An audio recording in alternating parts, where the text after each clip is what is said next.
নমস্কার। আজকে গোয়াতে আমাদের দ্বিতীয় সকাল। তো আজকে আর কোথাও সাইড সিনে ট্যুরে যাব না। আজকে দেখি লোকালে যদি কিছু পাই তাহলে সেখানেই যাব। একটু আগে ঘুম থেকে উঠলাম, তো দেখতে থাকো লাস্ট অবধি আজ কোথায় যাই কি করি। সকাল এখন 9টা মতন বাজে, এখনও জল খাবার খাওয়া হয়নি, কিন্তু এই হোটেলের কুকুরটাকে নিয়ে এসে গেছে ওপরে। তো একটু পরে নিচে যাব, ওই যে পাশে হোটেলটা আছে ওখানেই সকালে জল খাবার খেতে। তো হোটেলের মধ্যে তো এসে গেছে, এখানে ভাবছি সকালে পুরি আর ঘুগনি খাবো। সকাল থেকে এখনও অবধি একটুও চা পাইনি, তাই ভাবছি আগে একটু লিকার চা খেয়ে নিই, তারপর সকালে জল খাবার খাবো। তো লিকার চা দিয়ে দিয়েছে, এবার সকালে জল খাবার, এই যে সকালের জল খাবারও দিয়ে দিচ্ছে। তবে এটা কিন্তু মারাত্মক সুন্দর। তো খেয়ে একটু বিচের ধারে যাব ভাবছি। তো এই যে ওখানটাই বিচ, আর এই যে এদিকটাই হচ্ছে হোটেল। তো কালকের ভিডিওতেই বলেছিলাম যে হোটেল থেকে বিচের দূরত্ব মাত্র 2 মিনিট। চলো তবে বিচের ধারে আগে যাই। এসে গেছি বাঘা বিচের কাছে। 3 দিন ধরে আছি, কিন্তু তোমাদের সাথে বাঘা বিচের ভিডিও একদিনও শেয়ার করা হয়নি, তাই ভাবলাম আজকে একটু বাঘা বিচের ভিডিওটাই শেয়ার করি। চলো আগে তবে সমুদ্রে নামি। তবে এই চারপাশটা এদিকে যতদূর অবধি রাত্রে চোখ দিয়ে পাবে ততদূর অবধি কিন্তু দেখতে পাওয়া যাবে বার আর লাইট। তোমাদের সাথে রাত্রের ভিডিওটাও শেয়ার করব।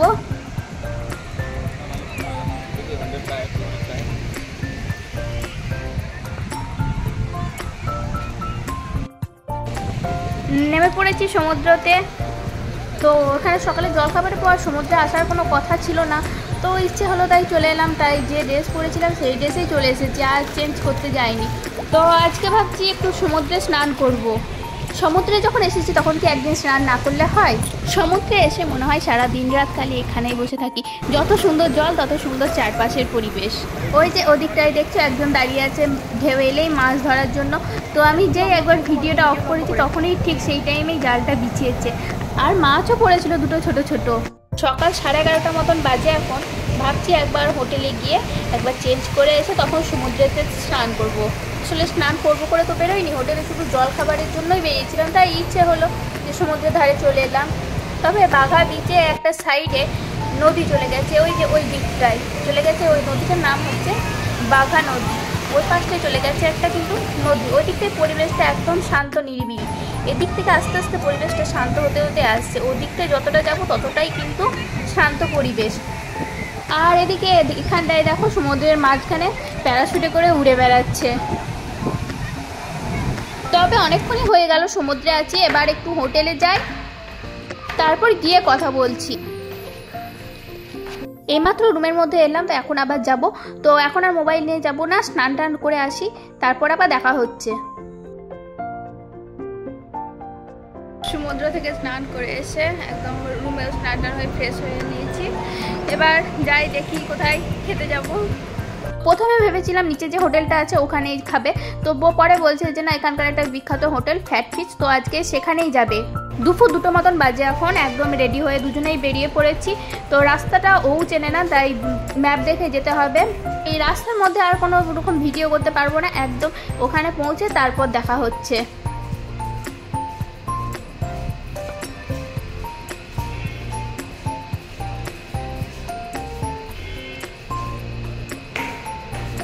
এসে গেছি ফ্যাট ফিশ রেস্টুরেন্ট অ্যান্ড বারে। হোটেল থেকে স্কুটি করে এলাম, যে হোটেলে আছে ওই হোটেল থেকেই স্কুটি ভাড়া পাওয়া যায়। তো স্কুটি করে এলাম। এখানে আসতে মোটামুটি 10 মিনিট মতন লাগলো। রাস্তাটা খুব বেশি না, তবে ভিতরের অ্যাম্বিয়েন্সটা জাস্ট দেখো কতটা সুন্দর। এখানে যেরকম নতুনত্বের ছোঁয়া আছে সেরকম কিন্তু পুরনোত্বের ছোঁয়াও আছে। ঠিক যেরকম গ্রামের পরিবেশ আছে ঠিক সেরকম শহরের পরিবেশও আছে, মানে মারাত্মক সুন্দর যাকে বলে এক কথায়। তো এখানে কিন্তু এসেই খেতে বসতে পারা যাবে না, এখানে আগে নাম লিখে নেবে, যে অনুযায়ী সিট খালি হবে সেই অনুযায়ী কিন্তু এনারা বসাবে। তো আমরা ছিলাম 2 জন, এবার 2 জনের সিট যতক্ষণে খালি হবে ততক্ষণে কিন্তু আমাদেরকে বসাবে।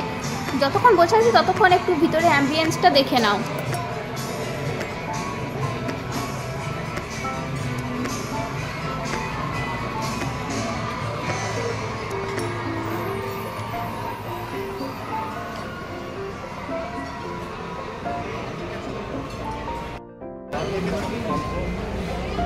দুপুর 2টো মতন বাজে এখন। এখনও কিন্তু আমাদের ডাক আসেনি, এরপর হয়তো আসবে।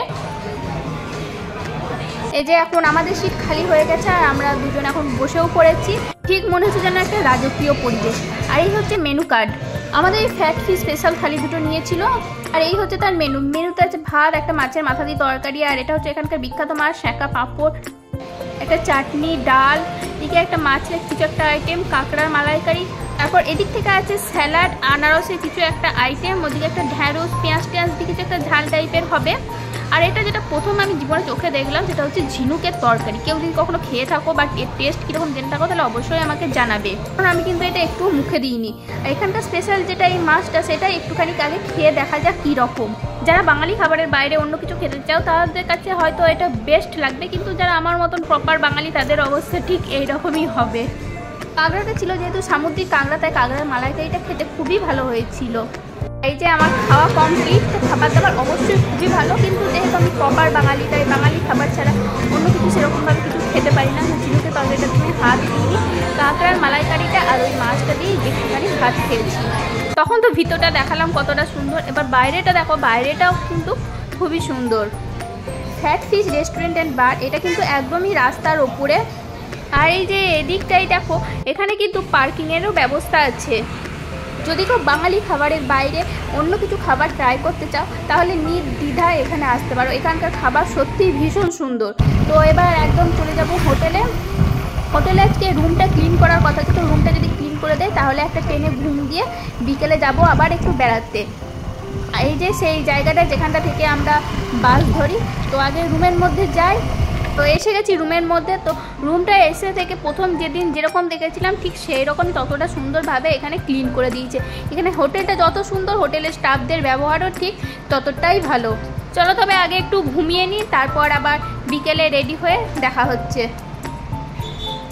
আমরা 6:30 মতন বাজে এখন যাবো একটু ঘুরতে। আজকে একটা নর্থ গোয়া একটা জায়গা যাবো, যেহেতু কালকে এমনই যাবো নর্থ গোয়া, যেহেতু আজকে বসে আছে তাই ভাবলাম একটু ঘুরে আসি। তো এখনও যেহেতু ম্যাপ দেখতে দেখতে রাস্তায় যাব, তাই এখনও কিন্তু সেভাবে ভিডিও করতে পারবো না। তো প্রথমেই দেখো চলে এসেছি লোয়ার অ্যাগুয়াডা ফোর্টে। যদিও এখানে কালকে আসবো, তাও আজকে আবারও একবার এলাম। চলো আগে তবে সামনে এগিয়ে যাই।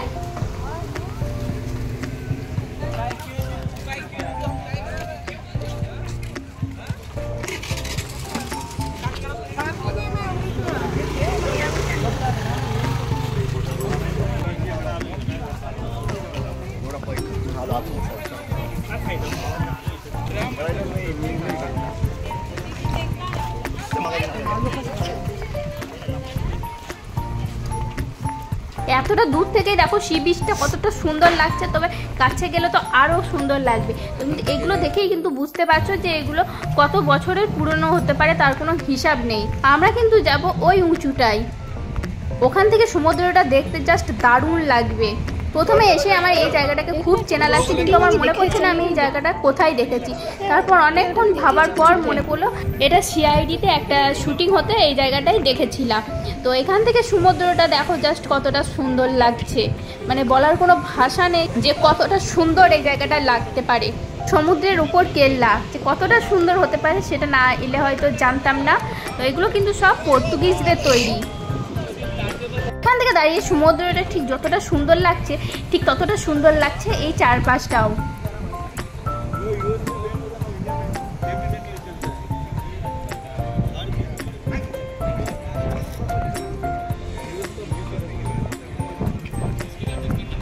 তবে এখানটা থেকে আগে যাই, এরপর কিন্তু যাব কালানগুট সি বিচে।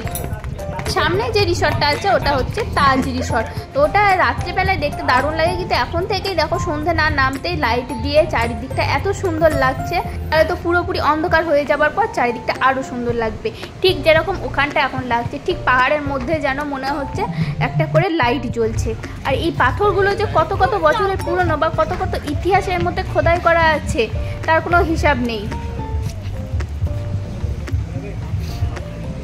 এদিকটাই যে সিঁড়ি নেমে গেছে ওখানটায় কিন্তু সমুদ্র। এখানটা আজকে আর নামছি না, সন্ধে হয়ে গেছে প্রায়, তাই কিন্তু কালকে এখানটায় যখন আসবো তখন কিন্তু নেমে দেখাবো। এখন তাহলে নেক্সট যাই কালানগুট বিচ। কালানগুট বিচে এসে পড়েছি। এখানে এসেই প্রথমে যেটা প্রবলেম হচ্ছিল সেখানে পার্কিং খুঁজে পাচ্ছিলাম না। তো যাই হোক শেষে একটা জায়গায় স্কুটিটা স্ট্যান্ড করিয়ে ভিতর দিয়ে এগিয়ে গেলাম। এখানটাও কিন্তু ওই বাঘা বিচের মতোই রাত্রে এটা প্রচণ্ডভাবে জমজমাট হয়ে থাকে। আর সমুদ্রের কিন্তু ধারে ধারে খালি রেস্টুরেন্ট অ্যান্ড বার। চলো আগে তবে সমুদ্রের ধারে যাই, তারপর আবার দেখা হচ্ছে।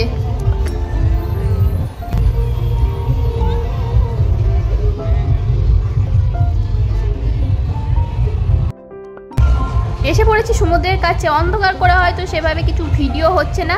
তবে এই জায়গাটা কিন্তু বেশ সুন্দর, বাঘা বিচের মতো। দিনে যেরকম বললাম যতদূর অবধি চোখ যাবে ততদূর অবধি কিন্তু রেস্টুরেন্ট, বার, লাইট, ঠিক এখানেও দেখো ঠিক একই রকম। যতদূর অবধি দেখতে পাচ্ছ ততদূর অবধি কিন্তু রেস্টুরেন্ট, বার আর লাইট দুই দিকেই কিন্তু সমান তালে চলছে। তবে যাই হোক, এক কথায় বলতে গেলে কিন্তু বেশ সুন্দর এই জায়গাটা।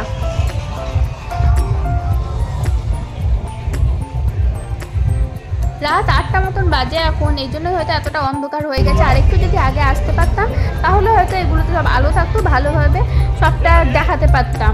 সব সমুদ্রের ধারে যেগুলো থাকে এখানেও আছে। সমুদ্রের ধারে নানান রকম অনেক রেস্টুরেন্ট, দোকান, কিন্তু এখানকার কোনো দোকান থেকেও কিছু কিনবো মনে করলেও কিছু কেনা যাবে না, কারণ আমাদের ওখানকার থেকে এখানে 3 গুণ বেশি দাম। আর শুধু চোখের দেখা দেখেই চলে এলাম। তবে এরপর যে জায়গাটা যাব সেটা হয়তো অনেকের কাছেই পরিচিত। এই জায়গাটার নাম আমি বলবো না, যদি কেউ জেনে থাকো তাহলে একটু কমেন্ট করে জানাবে। গোয়ার খুব পপুলার একটা জায়গা। তাহলে দেখো সবাই,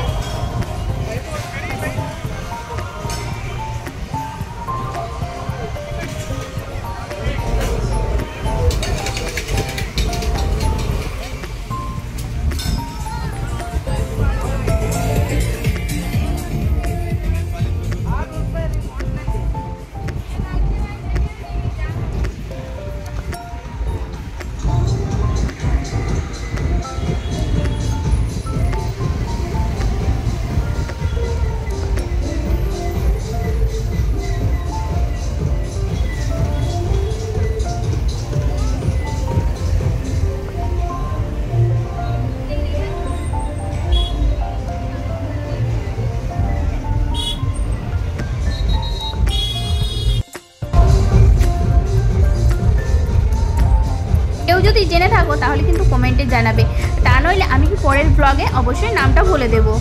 তারপর এলাম স্নো পার্ক, এখন বন্ধ হয়ে গেছে রাত্রিতে, এটা কিন্তু কালকে আসবো দিনে। তারপর অ্যাট লাস্ট চলে এলাম আমাদের বাঘা বিচে। দেখো কতটা সুন্দর লাগছে, যেরকম আগেও বললাম যে দুই দিকে তাকালে শুধু দেখা যাবে বার আর লাইট, সেই রকমই দেখো। তবে এখন কিন্তু রাত্রি 9টা মতন বাজে, একটুখানি সমুদ্রে থেকে কিন্তু হোটেলে চলে যাব। কালকে যেহেতু সকালে উঠতে হবে নর্থ গোয়া ঘুরতে যাব, তাহলে আজকের ভিডিও আজ এখানেই শেষ করছি। সবাই ভালো থেকো, সুস্থ থেকো, আর অবশ্যই কিন্তু কালকে নর্থ গোয়ার ব্লগ দেখতে থাকো। আজকের ভিডিওটা কেমন লাগলো অবশ্যই জানিও। যদি ভালো লাগে তাহলে লাইক, কমেন্ট ও সাবস্ক্রাইব করে পাশে থেকো।